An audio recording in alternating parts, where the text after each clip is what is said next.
Hi friends, welcome to Amirah channel. நீங்கள் இன்னும் சேனலை சப்ஸ்கிரைப் பண்ணலனா ப்ளீஸ் சப்ஸ்கிரைப் பண்ணிக்கோங்க. பக்கத்தில் இருக்க பெல் ஐக்கானை கிளிக் பண்ணிக்கோங்க. கூடவே ஆல் ஆப்ஷனும் கிளிக் பண்ணிக்கோங்க. அப்போ தான் நான் போடுற வீடியோஸ்க்கெல்லாம் உடனே நோட்டிஃபிகேஷன் வரும். இப்போ வாங்க வீடியோக்குள்ளே போகலாம். இன்றைக்கி நம்ம சேனலில் ஹெல்தியான பிரேக்ஃபாஸ்ட் ரெசிபி தான் பார்க்க போகிறோம். இது பிரேக்ஃபாஸ்ட்டுக்கு மட்டும் இல்லை, நீங்கள் ஒரு ஸ்நாக்காக கூட சாப்பிடலாம். அந்தளவுக்கு சூப்பராக டேஸ்டியாக இருக்கும். வெறும் கோதுமையை வச்சு ஈஸியாக செய்யக்கூடிய இந்த ரெசிபியை எப்படி செய்யலான்னு பார்க்கலாம் வாங்க.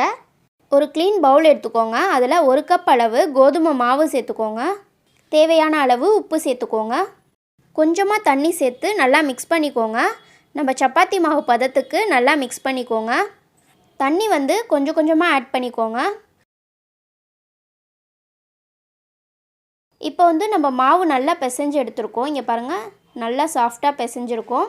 மேலே மாவு ட்ரை ஆகாமல் இருக்க கொஞ்சமாக எண்ணெய் தடவி வச்சுடுங்க. இது ஒரு அரை மணி நேரம் போல் அப்படியே ஊற விடுங்க. இப்போ நம்ம மசாலா ரெடி பண்ணிடலாம். அதுக்கு ஒரு பேன் எடுத்துக்கோங்க. அதில் 2 டேபிள் ஸ்பூன் எண்ணெய் சேர்த்துக்கோங்க. எண்ணெய் ஹீட் ஆனதும் 1 டீஸ்பூன் ஜீரகம் சேர்த்துக்கோங்க. ஜீரகம் நல்லா பொரிஞ்சதும் 2 பெரிய வெங்காயம் நீளமாக கட் பண்ணி சேர்த்துக்கோங்க. வெங்காயம் நல்லா வதங்கணும் அப்படின்னு அவசியம் இல்லை, லைட்டாக ஃப்ரை பண்ணாலே போதும். தேவையான அளவு உப்பு சேர்த்துக்கோங்க. உப்பு சேர்த்துட்டு நல்லா மிக்ஸ் பண்ணிக்கோங்க.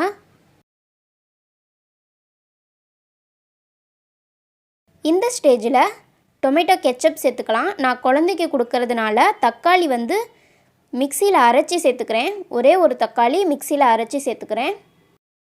1/4 டீஸ்பூன் மஞ்சத்தூள் சேர்த்துக்கோங்க. 1 டீஸ்பூன் மிளகாய்த்தூள் சேர்த்துக்கோங்க. நம்ம பெரியவங்க மட்டும் சாப்பிட்ற மாதிரி இருந்தால் பச்சை மிளகா கட் பண்ணி சேர்த்துக்கலாம்.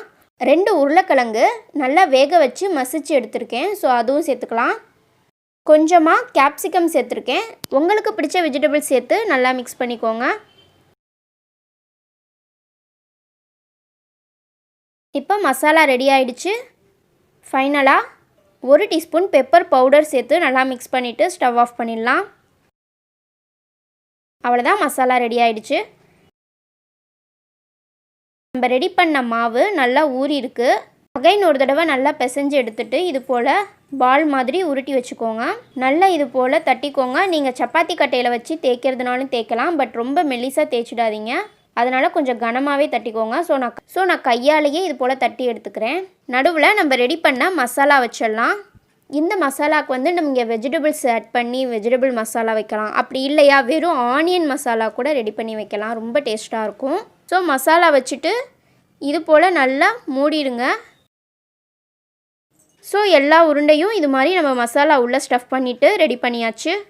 இப்போ நம்ம இதை எண்ணெயில் பொரிச்சு எடுத்துடலாம். நீங்கள் டீப் ஃப்ரை பண்ணுறதுனாலும் ஓகே, பட் நான் இன்றைக்கி டீப் ஃப்ரை பண்ணலை. கொஞ்சமாக ஆயில் ஊற்றி ஃப்ரை பண்ணி எடுக்க போகிறேன். ஸோ பேனில் தேவையான அளவு ஆயில் ஊற்றிட்டு கையில் எண்ணெய் தெளிச்சிடாமல் கவனமாக வைங்க.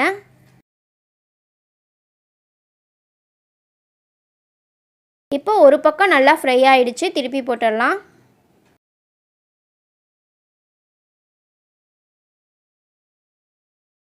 கோல்டன் ப்ரௌனில் நல்லா ஃப்ரை ஆகிடுச்சு. இப்போ நம்ம வெளியில் எடுத்துடலாம்.